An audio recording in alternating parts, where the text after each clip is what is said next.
Hello everyone. The Indian flying fox is chapter 5 of class 5th. Is this a bird or a fox? क्या ये एक पक्षी है या फिर एक लोमड़ी है? No it is neither. नहीं, ये कुछ भी नहीं है. इनमें से कुछ भी नहीं है. It looks more like a fox. ये ज्यादा तो एक फोक्स जैसी दिखती है. But how can a fox fly? लेकिन एक लोमड़ी कैसे उड़ सकती है? Well it is not a fox. Well ये एक लोमड़ी नहीं है. It just look like one. बस ये उसकी तरह दिखती है. It is actually a bat. ये एक्चुअली एक चमगादड़ है. Known as the Indian flying focus. और इसको इंडियन फ्लाइंग फोक्स भी कहते हैं. It gets it name from the distinct fox like appearance, reddish brown coat and long snout as well as large eyes. उसका ये नाम उसके लोमड़ी जैसे दिखने पर पड़ा है और इसके रेडिश ब्राउन जो इसका कलर है उस पे, और जो इसकी ये बड़ी बड़ी आंखें हैं इनकी वजह से. The only difference is that it has wings to fly. बस इन दोनों के बीच में एक ही डिफरेंस है कि इसके पास पंख है उड़ने के लिए. The Indian flying fox is also known as Indian fruit bat. जो इंडियन फ्लाइंग फोक्स है इसको इंडियन फ्रूट बैट भी बोलते हैं. It is mostly found in South Asia. ये ज्यादातर साउथ एशिया में मिलती है. It is one of the largest bat in the world. ये दुनिया के सबसे बड़े चमगादड़ों में से एक है. It is also the transmitter of several virus to humans.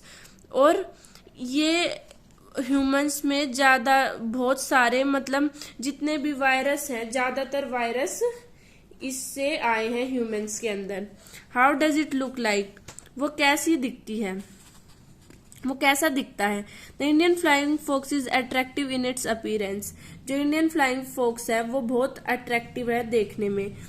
Not only do these bats have delicate leathery wings but they also are very broad in size. जो इनके पंख हैं वो नाजुक से ही नहीं बल्कि बहुत बड़े भी हैं.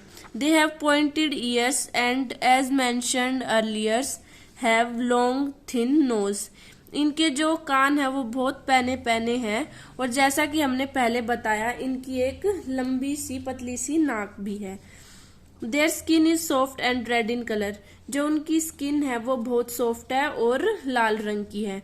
The most remarkable feature of the Indian flying fox though is its eyes.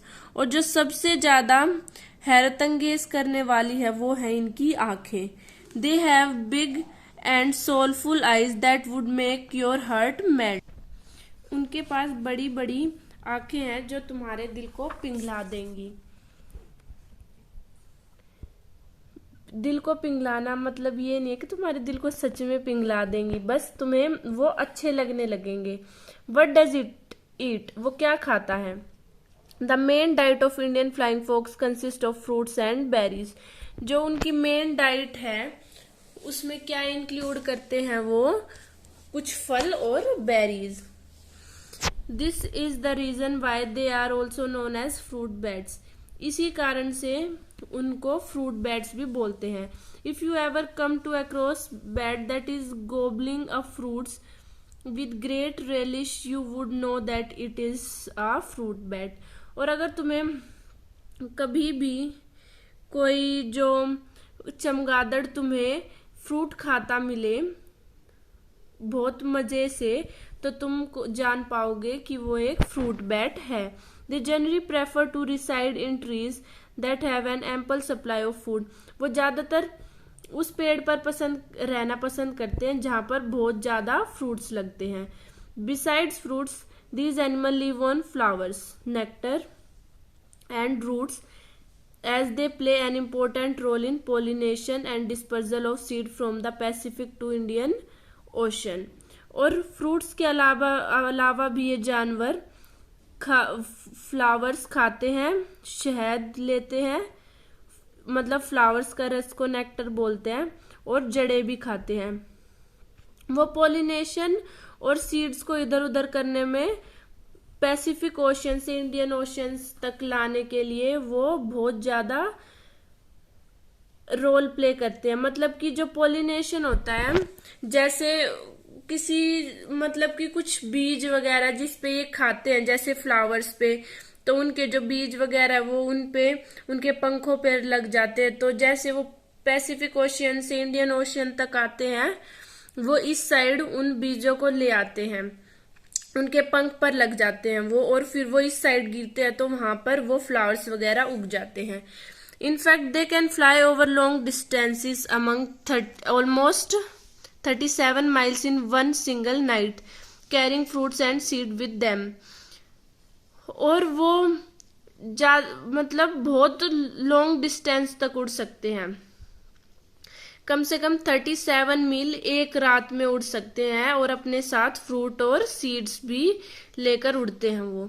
इसी वजह से वो किसी किसी से गिर जाते हैं, किसी चमगादड़ से वो फ्रूट्स और सीड्स गिर जाते हैं, तो वहां पर वो स्पीसीज उस प्लांट की उग जाती है। When is it most active, वो सबसे ज्यादा एक्टिव कब होता है? The Indian flying fox is most active during the summer months. ये फ्लाइंग फॉक्स ज्यादातर एक्टिव कब होते हैं? गर्मियों के महीनों में। They spread out in search of food and return only to sleep. वो खाना खाने के लिए बाहर निकलते हैं और फिर सोने के लिए वापस आ जाते हैं। Furthermore during the summer months their colonies remain very small as most of the birds are busy storing food. और गर्मियों के टाइम पर जो उनकी जो ग्रुप है वो छोटा सा हो जाता है, क्योंकि वो खाना स्टोर करने में बिजी हो जाते हैं।